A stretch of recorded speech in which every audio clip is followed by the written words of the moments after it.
tolong nih yang belum buka rekening bank syariah habis nonton ini buka dong rekening bank syariah. Nah, kalau yang belum transfer tuh duitnya ke bank syariah ya. Kalau yang udah punya bank syariah masih dikit tambahin gitu. Habis itu jadi istilahnya dapat ilmu dari dapat ini ya, dapat ilmu kita. Tapi nggak disamarin kalau kata Ustadz kami dulu di Darun Najah, al ilmu bila amalin kasyajari bila tamarin. Jangan sampai seperti itu. Masya Allah. Jadi ilmu itu memang harus kita amalkan, jangan sampai tidak diamalkan. Seperti pohon yang tidak ada buahnya gitu. Gimana ya saya harus ngomong? Ya, pondok tapis Quran. Tapi ternyata bantuan mereka dipaksa untuk buka rekening konven. Iya. Oleh pemerintah. Sekarang udah ada alternatif. Nah, ya. Assalamualaikum warahmatullahi wabarakatuh. Tidak berani, masih tetap punya rekening di tempat riba. Wa iyyazubillah. Rezeki kita sudah dijamin iwafillah. Rezeki kita tidak pernah tertukar. Maka segera tutup rekening kita yang ada di tempat riba. Karena 1 detik ke depan kita tidak ada yang tahu. Apakah kita masih hidup? Apakah kita masih bernyawa? Apakah kita masih sempat untuk bertobat kepada Allah? Ikhwafillah, jangan uang yang sedikit menjadi penyesalan tiada akhir.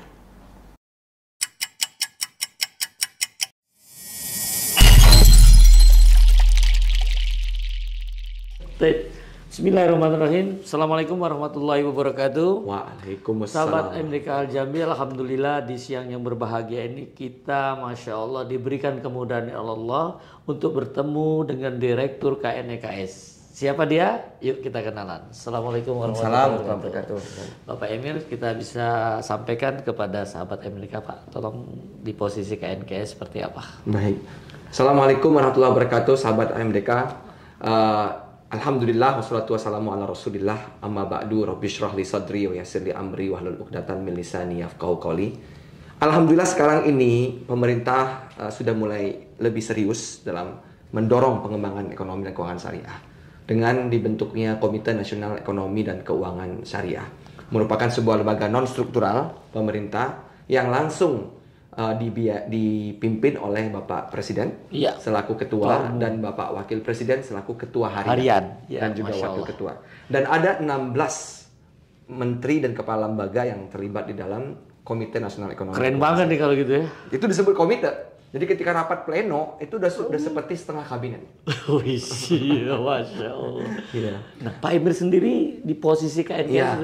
Karena komite ini ada strukturnya, ada pimpinan tadi ketua dan wakil ketua, dan juga ketua harian, ada sekretaris merangkap anggota, Ibu Menteri Keuangan, kemudian ada anggota 16 dengan Ibu Menteri ya. Nah, otomatis pembiayaannya itu ada di Kementerian Keuangan, DIPA kita. Kepala sekretariatnya pun ex officio staf ahli makroekonomi dan keuangan internasional. Nah, dibuatlah suatu tim substansi yang menjalankan ya. Nah, itu disebut manajemen eksekutif. Nah, kami itu adalah bagian dari manajemen eksekutif yang dipimpin oleh direktur eksekutif, dan ada 5 direktur yang membidangi 5 bidang di manajemen eksekutif KNEKS. Gitu. Ya mudah-mudahan nih sahabat MDK bisa kita dengarkan ya. Salah satu direktur KNKS itu adalah Pak Sultan Emir ini. Beliau nih orang pondok nih ternyata ya, kita bisa tahu ternyata satu pondok juga dengan anak saya di Darun Najah ya. Jadi jangan ragu ya dengan eksekutif manajemen eksekutif yang ada di KNKS. Ya, alhamdulillah di manajemen eksekutif KNKS kita ini juga motivasi bagi santri ya. Saya sebenarnya tidak sering-sering juga mengungkapkan ini, tapi kebetulan sudah disebutkan gitu. Jadi santri itu kita bisa jadi apa aja gitu ya. Sekarang wakil presiden sudah santri. Dulu Gus Dur pun santri jadi presiden. Santri bisa berkontribusi di apa? Alhamdulillah. Contohnya di KNKS ini banyak pondok ya, ada Pondok Darussalam, Darun Najah, As-Salam, semua ada di sini. Ya, lulusan pondok. Nah, satu hal yang perlu kita syukuri sebagai alumni pondok adalah, alhamdulillah kalau kita dalam menjalankan itu ada rambu-rambu yang diajarkan, yang diajarkan oleh para asatidz kita waktu kita mondok dulu. Nah, walaupun mungkin kita melakukan kesalahan, Balik lagi. Ya, insya Allah Cepet-cepet balik lagi. istighfar. Iya, mana ada yang nggak buat salah ya. Iya. Tiap hari kita buat salah. Nah, itu mungkin satu hal yang ini bisa Kekuatan besar ya. Kekuatan besar. Kudu ibnu Adam khoto wa khairul khoto'i tawabuna. Jadi inilah butuh saling nasihat menasehatin, dan beliau saat ini sudah di posisi ada manajemen eksekutif. Tapi teman-teman daripada sahabat AMDK kan belum jelas nih apa sih bidang yang Bapak tekuni saat ini di KNKS. Saat ini saya diamanahkan untuk membidangi infrastruktur ekosistem syariah. Infrastruktur ekosistem syariah ini dalam ekosistem ekonomi syariah itu ada di supporting ya, atau yang di bawah yang membantu puzzle-puzzle lain kan. Kalau ekonomi syariah itu ada yang disebut dengan keuangan sosial syariah. Ini yang ngurusin tentang zakat, infak, sedekah maupun keuangan mikro syariah. Ada jasa keuangan syariah atau keuangan komersial syariah. Ini yang ngurusin perbankan syariah, kemudian IKNB syariah atau industri keuangan non-bank syariah, dan juga pasar modal syariah. Ada yang mengurusi industri produk halal, yaitu berkaitan dengan sertifikasi halal, yang berkaitan dengan kawasan industri halal, kemudian logistik halal, ya, rantai nilai halal, ya, kemudian sistem jaminan produk halal. Nah, semua itu ada di industri produk halal. Kemudian ada juga yang berkaitan dengan bisnis dan kewirausahaan syariah. Ya, karena kalau kita ingin mengembangkan industri halal dan ekonomi syariah secara keseluruhan, bisnya ada, penumpangnya nggak ada, percuma. Iya, nah ini penumpangnya ini harus kita ciptakan gitu kan, kita ciptakan. Itulah bisnis. Nah, tetapi di bawah semua itu, semua puzzle-puzzle itu memerlukan dukungan. Dukungan apa aja? Dukungan SDM. Ya, penting sekali. Nah, dukungan literasi penting sekali. Dukungan promosi dan literasi tadi, kemudian dukungan juga yang berkaitan dengan regulasi hukum, ya, yang bagaimana hukum itu bisa lebih berjalan, lebih harmonis, ya, lebih kuat, ya. Dan juga dukungan riset dan pengembangan. Nah, disitulah yang saya support, ya. Ini empat hal ini yang menjadi tanggung jawab saya saat ini di manajemen eksekutif KNKS. Masya Allah. Jadi sungguh sangat luar biasa sekali apa yang beliau saat ini emban, ya, diberikan amanah kepada beliau. Dan ini kesempatan nih sahabat MDK, ketika ada keraguan-keraguan, mungkin antum cuma di satu puzzle. Beliau ini begitu banyak. Bagaimana merangkulnya? Ini bagaimana antum melihat perbedaan-perbedaan yang ada di tengah umat? Karena kan sebagian meyakini, sebagian tidak meyakinin, agar semuanya itu bisa antum merangkul seperti itu. Iya.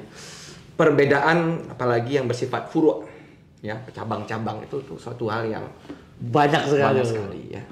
Yang pasti jangan sampai dengan perbedaan yang banyak itu kita kemudian terpecah belah. Itu kunci. Ya, karena kan kita kan di dalam Quran juga tentu pada dengar sahabat MDK, ya. Tasimu bihablillahi jami'an wa la tafarraqu. Nah, itu yang boleh gitu. Enggak boleh paling penting itu. Nah, kemudian bagaimana nih? Ya, kita mencoba bagaimana kita saling mengakomodir. Ya, itulah gunanya kita itu melihat kepada suatu hal yang bersifat jamaah gitu, secara bersama-sama gitu. Kepentingan yang bersifat jamaah yang besar. Nah, di saat ini di Indonesia untuk persoalan yang bersifat syariah, ya, dan ya, sudah ada satu otoritas yang mengeluarkan fatwa. Ya. Namanya Dewan Syariah Nasional Majelis Ulama Indonesia. Di dalam DSN MUI itu unsurnya macam-macam tuh. Beragam. Masya Allah. Ya. Itu udah rapatnya nggak ini. Mereka tuh melakukan bukan ijtihad sendiri-sendiri, tapi ijtihad jama'i bersama-sama. Nah, saat ini kita sudah diberikan fatwa-fatwa yang dijadikan panduan dan kemudian dipositifkan oleh POJK, PBI, maupun PLPS dan PMK bahkan juga. Ya. Nah, itulah kita ikuti sekarang, ya, karena itu yang ada. Tetapi bukan berarti fatwa ini bersifat final, ya, dia bersifat dinamis, ya. Artinya jika ada pandangan-pandangan, ya itu tuh disampaikan, didiskusikan, bukan bukan dihakimi, didiskusikan, ya, boleh diinikan, ya. Cuma sekarang supaya tidak membuat bingung masyarakat, kita ikut apa dulu yang ada dalam fatwa DSN Majelis Ulama Indonesia. Begitu. Jadi sahabat MDK, bagaimana keterbukaan daripada manajemen eksekutif yang ada di KNKS? Jadi antum, keyakinan ini yang perlu kita bangun bersama. Ya, karena menurut undang-undang itu jelas pada waktu ingin melaksanakan muamalah maliyah ini sudah ada ditunjuk itu di dalam undang-undang itu adalah merujuk prinsip Islam itu merujuk kepada yang dikeluarkan fatwa-fatwa oleh Dewan Syariah Nasional Majelis Ulama Indonesia. Nah, ini mungkin yang menjadi pertanyaan besar ketika mereka ada sebagian masyarakat yang mungkin belum siap atau berbeda pandang dengan fatwa DSN itu, harapannya kan tidak menghukumin. Betul. Harapannya tidak mungkin. Nah, bagaimana KNEKS melihat ini? Apakah dirangkul, apa diajak Tentu diskusi? kita rangkul ya. Masya Allah. Kita rangkul ya, perbedaan pendapat tadi dari awal gitu ya, tidak suatu hal yang wajar ya. Apalagi yang bersifat furu' begitu ya. Nah, yang paling penting itu adalah jangan sampai perbedaan pendapat itu bermusuhan. Itu yang pertama. Kemudian kemudian kita saling menjatuhkan, memaksakan pendapat kita adalah yang paling benar, yang lain adalah yang salah. Gitu. Iya. Nah, kan ada mekanismenya. Nah. Ya. Jika saya rasa juga DSN MUI juga sangat terbuka. Siap. Ya. Diskusi datang, ya. Kemudian sampaikan pandangan-pandangannya, dan di situ juga kita harus terbuka juga dengan pendapat mereka dan mencari titik temu. Ya. Titik temu. Yang namanya kesempurnaan hanya milik Allah Subhanahu wa taala. Insyaallah usaha kita itu akan yang dilihat oleh Allah itu usaha bukan hasil. Iya. Nah, yang kita udah berusaha masih belum sempurna, terus usaha.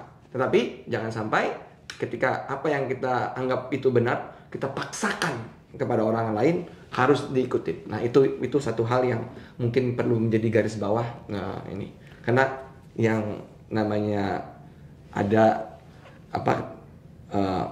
manusia itu pasti adalah mahalul khata' wan nisyan. Ini ustazah ini pasti tahu ya. Pasti adalah tempat salah dan juga lupa. Iya. Jadi kalau orang yang merasa selalu benar dia manusia, aneh itu. Iya, karena Rasul yang ngomong loh. Namanya manusia tempatnya salah, tempatnya hilaf. Jadi ini berita gembira ya bagi sahabat AMDK yang mana ketika manajemen sudah bisa menerima dan tidak menghakimi, justru ingin merangkul. Nah, bagaimana mekanisme itu, Pak Emir, ketika ada sahabat MDK ataupun masyarakat lain yang melihat channel ini, ketika dia ada pandangan yang berbeda, mungkin yang dikeluarkan oleh undang-undang atau dia fatwa ataupun aturan dari OJK gitu, KNEKS melihat ini seperti apa gitu? Apakah mereka diminta datang atau buat surat atau apa mekanisme? Pertama, kantor kami yang insya Allah dalam sebentar lagi ya akan ada tetap di Kemenkyu di Gedung Juanda 2 lantai 17 ya. Alhamdulillah tuh negara. Ini akhir-akhir ya kita ini sekarang di Permata Kuningan nih minggu akhir nih. Ya, dan mudah-mudahan kita kan yakin insya Allah yang selalu berhusnuzon ini dipindahkan ke Kemenkyu ini supaya makin dekat ya. Supaya makin dekat dengan Bu Menteri, kan sekretarisnya Bu Menteri. Iya. Kemudian yang kedua supaya tetap legal ada legal. Jadi betul-betul tidak ad hoc lagi. Iya, kalau kalau di sini habis kontraknya dia bingung ya. Karena sekarang kalau udah ada lantainya bukan kantornya. Udah kantor tetap insya Allah itu. Amin. Nah, silakan datang ya. Kami terbuka, itu tugas kami. Kantor KNEKS adalah rumah bagi seluruh penggiat ekonomi dan keuangan syariah. Masya Allah. Nah, kita akan diskusikan ya. Kemudian pihak mana nih yang perlu harus kita ajak ngobrol. Nanti kita bicarakan bareng-bareng. Tapi ingat ya, harus terbuka. Datang dengan hati yang lapang dan terbuka. Siap menerima kritik, siap menerima masukan. Bukan masuk datang ke ini harus memaksakan pendapat. Nah, itu nggak boleh, nggak bisa. Gitu ya. Insya Allah kita akan Itu kerajaan maksa ya. Jadi memang dalam agama kita, ini kita panggil Ustadz juga kan, orang pondok itu. Ya, ini Ustadz Emir ini Masya Allah ya, Sultan gitu kan. Sultan ya. Ya, jadi yakinkan dalam agamanya sudah dijelaskan di dalam Al-Quran, la ikraha fiddin. Tidak ada paksaan. Ini yang harusnya jadi pembekalan kita bersama. Jadi mungkin kita punya pandangan, kita punya keyakinan untuk memaksa itu kita sendiri, jangan maksa orang lain. Betul. gitu. Iya. Jadi jangan salahkan juga ketika Kalau mau ada- merubah ibda binafsik. Nah, kita duluan. Ini dulu, betul. Jadi jadi ketika kita melakukannya, ada yang suka, ada yang tidak suka, itu manusia. Kalau semua suka nggak mungkin. Tapi kalau mau cari suka hanya Allah itu paling gampang. Tapi kalau Pak Emir mungkin dia suka, tapi temennya yang di sebelah belum tentu. Betul sekali. Gitu loh. Jadi wajar, apalagi ini sifatnya komite, tidak satu orang. Gitu. Iya. Jadi nggak bisa kita deket dia terus bisa semua, nggak. Minimal informasi bisa didengar. Iya. Dan mudah-mudahan Kita akan channelkan, Nah, kita akan diskusikan. Tapi kan ya ini untuk kebaikan kita semua itu kita mencari titik temu. mudah-mudahan karena ketika niat kita baik, Allah. Iya. Ini pengalaman-pengalaman di lapangan, orang berpikir jelek, ketika kita merubah pikiran itu bahwa yang saya datang ini orang baik, hasilnya baik. Insya Allah. Nah, makanya ini sahabat MDK ini informasi yang sangat berharga dan ini emas banget ini. Bukan perak ya. Emas apa? Emas itu adalah ekonomi masyarakat adalah syariah. Wah, mantap bener nih. Ini harus pegang. Ekonomi masyarakat adalah syariah. Iya. Nah, harusnya kita kan berani nih, makanya Iya, saya iya, tulis iya. tuh hijrah dari Bank Ribawi menuju Bank Syariah itu salah satunya bahwa kita ini tempatnya emas. Iya. Bukan perak. Iya. Apa itu perak?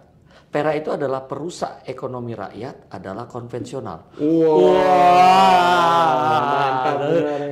Barakallahu fikum, luar biasa. Ini yang nonton nih ya, habis nonton nggak ngelakuin sesuatu sayang banget nih. Tolong nih yang belum buka rekening Bank Syariah habis nonton ini buka dong rekening Bank Syariah. Nah, kalau kalau yang belum transfer tuh duitnya ke bank Syariah ya. Nih. Kalau yang udah punya Bank Syariah tapi masih dikit tambahin Itu, Masya gitu. Allah. Habis itu jadi istilahnya dapat ilmu dari dapat ini ya, dapat Nah, ilmu kita. Tapi nggak disamarin kalau kata Ustadz kami dulu di Darul Najah, al ilmu bila amalin kasyajari bila tamarin. Jangan sampai seperti itu. Masya Allah. Jadi ilmu itu memang harus kita amalkan, jangan sampai tidak diamalkan. Seperti pohon yang tidak ada buahnya. gitu. Nah, keren ini kan.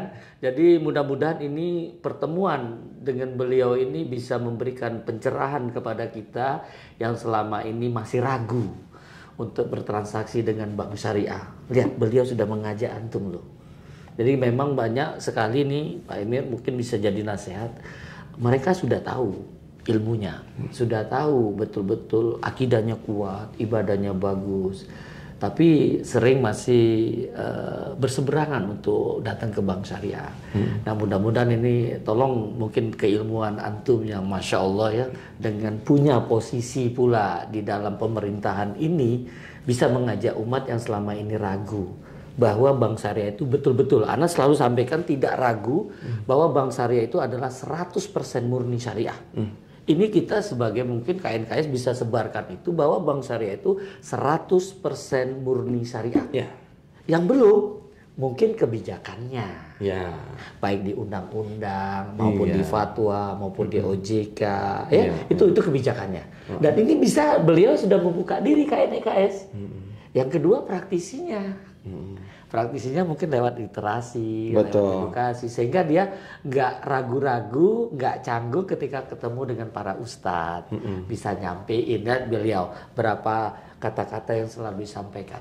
Dan ini yang harusnya selalu Anda berharap Pak Emir bahwa praktisi bank syariah itu dia sebelum bekerja di bank syariah, bukan di bank umum ya, di bank syariah memang harus dengan ilmu. Betul. Karena ini perkataan para imam, al ilmu qoblal qaul wal amal. Oh ya. Ya kan? Betul sekali. Jadi, nah sekarang ini kan belum sampai ke sana. Dulu saya pada waktu hijrah memang ini yang dilakukan. Betul. Jadi kami sebelum bekerja di bank syariah kami dimasukkan dulu ke dalam pondok, dirubah mindsetnya. Nah sekarang enggak, mereka ujian masuk terus kerja. Nah waktu sudah kerja nanti baru ikut pelatihan. Padahal dia sudah kerja, jadi nah ini mungkin juga usulan nih kalau misalnya bisa diterima.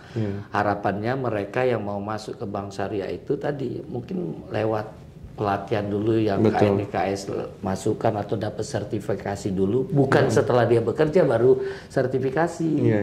Ya kan, jadi lembaga sertifikasi kita juga bisa bisa jalan Ya, gitu. betul, Yang betul, dilakukan oleh DSN MUI juga bisa Iya. bisa gitu. Iya, Nah, kita juga mengajak Iya. KNEKS ini bagi mereka yang punya prodi tentang perbankan syariah, ekonomi syariah, harusnya tidak diizinkan lagi untuk hadir di perbankan konven. Kalau itu kalau dia masih, harusnya dicabut. Nah, gimana pandangan antum itu? Ya, itu memang kalau secara undang-undang itu kan ada atau peraturan perundangan itu ada mekanismenya. Iya. Ya. Masukan. Ya, dan misalkan Iya, misalkan seorang prodi ekonomi syariah kemudian dia qadarullah bekerja ini, ya kita nasihatin. Ya, kalau kita langsung cabut sayang juga gitu. Nanti mungkin backfire. Iya. Kita nasihatin, kita ajak 1 kembali, kali, 2 kali, 3 kali gitu ya. Kita ajak, kita carikan solusi buat dia gitu. Bahwa sebenarnya bisa jangan langsung di ini, tapi kalau ya mungkin sudah, apalagi kalau sampai memalukan, nah itu pertimbangan dari kampus masing-masing. Kita serahkan ya. Tentu seharusnya ketika seorang itu sudah di prodi ekonomi syariah, ya tidak lagi kan apa yang antum bawa ini kan begitu banyak nih. Iya. Ekosistem Betul. yang antum siapkan, ekosistem syariah ini kan semua ada di situ. Ya. Nah, ini yang mungkin masyarakat belum sampai. Iya. Bahwa ternyata pemerintah ini menyiapkan bangsa ini untuk bisa menjalankan Islam secara kafah itu Iya. ada. Cuman kan nggak nyampe. Betul. Nggak Ya. nyampe. Jadi wadahnya udah dibuat oleh pemerintah, apalagi dengan Itu kan ingin cari isinya ini kan. Tapi apakah wadah ini bisa berjalan langsung? Tentu Ada yang tidak. belum. Pelan-pelan namanya kita juga menyusun. Sudah ada industri halal gitu kan. Iya. Gitu kan, pariwisata halal. Ya, betul. Kan berarti kan itu dari sektor real dan keuangannya juga dan Muncul didorong kan, adanya yang disebut halal value chain. Artinya apa? Masih banyak industri halal, produknya udah halal, tetapi pembiayaannya masih Konven. Nah, itu kan makanya kita sekarang bicaranya bukan supply chain, bukan halal supply chain lagi, tapi halal value chain, nilainya yang didorong. Seharusnya semua yang ada di industri halal itu dibiayai juga oleh Syariah. syariah. Nah, ini masukan nih karena antum sudah dekat dengan keuangan. Sedih saya. Ini sedih. Semua bantuan pemerintah.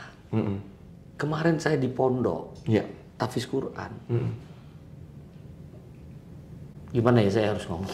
Di pondok tahfiz Quran. Tapi ternyata bantuan mereka dipaksa untuk buka rekening konven. Oleh pemerintah. Sekarang udah ada alternatif. Nah, ya. Biar sahabat Amerika tahu. Bank Syariah Indonesia kan sekarang sudah menjadi BO1 ya, Bank Operasional 1. Iya. Nah, ini kan semuanya bisa harusnya kan. Dan di dalam PMK, saya lupa. PMK nomor 11 tahun 2016. Nah, hafal benar. Pasal 14 ayat 3. Iya, itu yang saya mau sampaikan. Angkanya saya lupa dari tahun, tapi itu udah pasti kena tahunnya sama dengan kepala saya. Nomornya saya tadi lupa. Iya, saya ngisi di depan keuangan tuh. Itu sebenarnya memberikan, kalau satu institusi itu aja punya 2 bank rekening, satunya mesti syariah. Iya, yang kedua harus syariah. Iya. Itu di PMK itu disebut. Iya. Nah, jadi kalau begitu ya nggak boleh dipaksain. Ya kan, tidak boleh dipaksain gitu. Jadi kan bagi umat Islam artinya sudah kalau bisa. Kalau ada umat Islam misalnya yang ingin menerima bantuan kemudian dia ingin untuk mendapatkan bantuan dari bank syariah, harusnya terfasilitasi karena peraturannya sudah ada. Jadi itu mungkin pemaksaan itu yang salah. Nah, ini. Ya, harapannya ini kita mengajak nih KNEKS sebagai garda terdepan nih, karena sangat dekat sekali dengan kementerian. Ya kan? Ada lagi 16 menteri yang terlibat di sini. Berharap ketika bantuan-bantuan dari pemerintah, ketika itu untuk kaum muslimin apalagi pondok gitu kan. Tolong dong jangan dipaksa.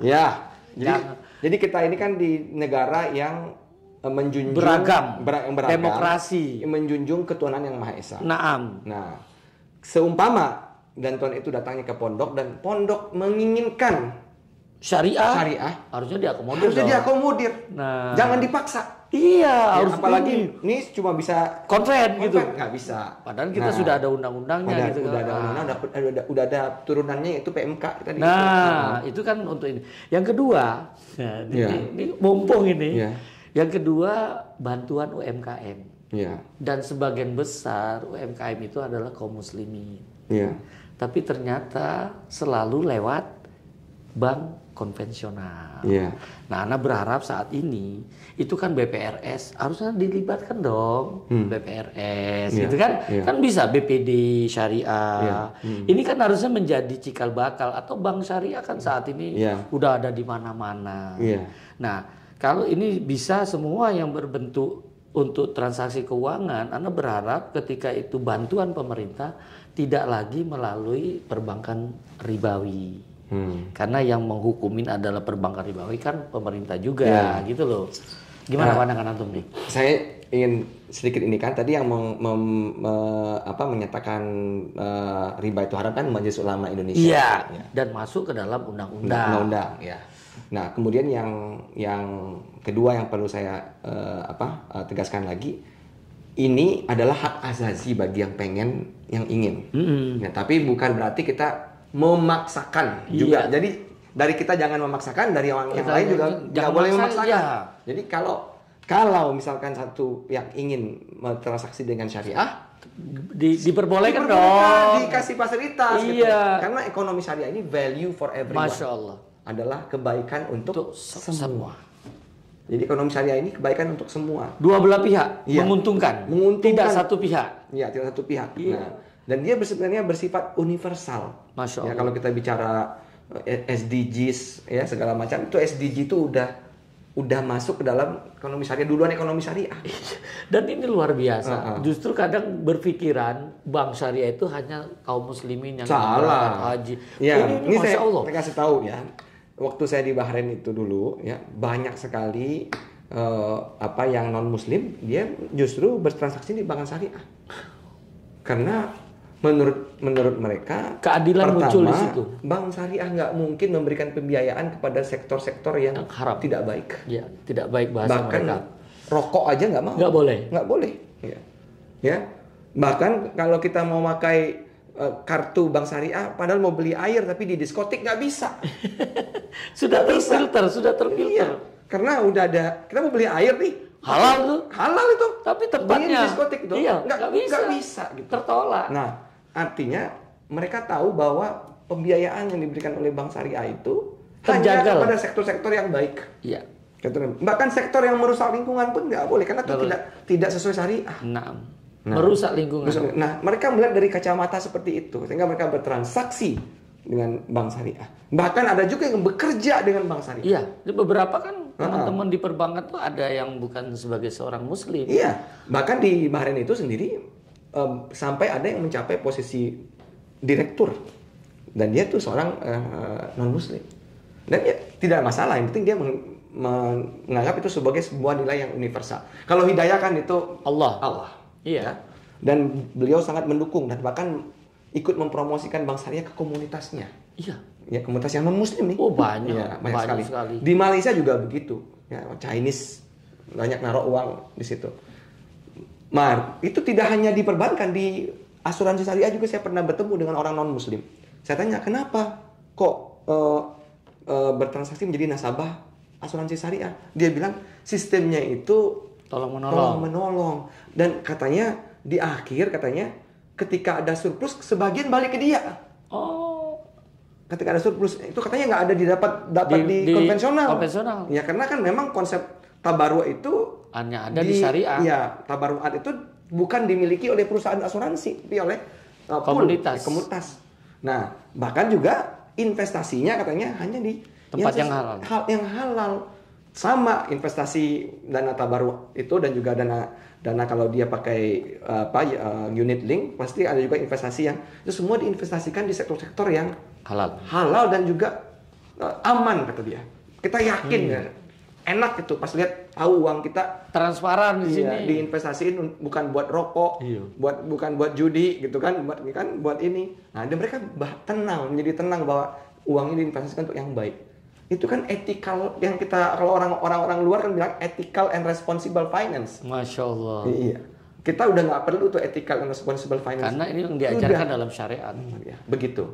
Tuh, jadi apa yang kita dapatkan di siang hari ini, semangatnya Pak Emir ya sebagai manajemen eksekutif di KNEKS ini mungkin bisa tersebar, bisa tersalurkan energi positif beliau ini kepada masyarakat yang selama ini masih meragukan bahwa keuangan syariah itu bisa berjalan dengan baik di bangsa ini.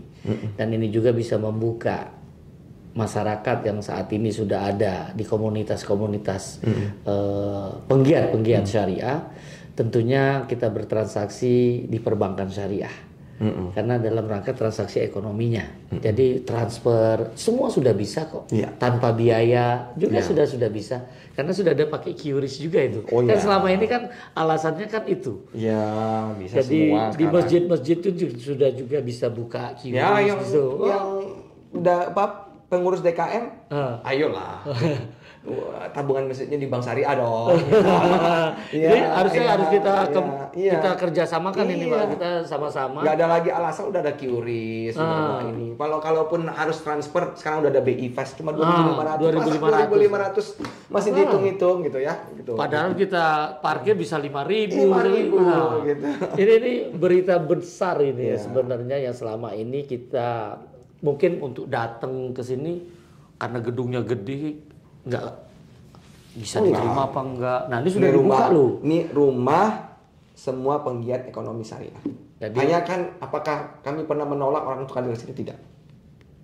Tidak pernah kami menolak. Silakan hadir ke KNEKS. Berbeda pendapat boleh, tapi ingat ya, kalau mau berbeda pendapat jangan paksain gitu. Jangan berantem ya, jangan berantem. Gitu. Beda pendapat boleh, panas boleh, tapi mudah-mudahan inilah salah satu rumah tadi yang sudah disebutkan untuk kita bangsa Indonesia yang bisa berbeda namun tujuannya tetap sama. Betul. Ya. Mudah-mudahan kita bisa menciptakan maslahah buat semuanya, karena itu kan emas kan, bukan perak. Betul. Ya kan, kalau emas pasti tetap stabil. Nah, perak kan selalu di bawah emas. Iya kan? Tapi sayang kita masih pilih perak. Harusnya kita tetap emas ya. Ekonomi masyarakat adalah syariah.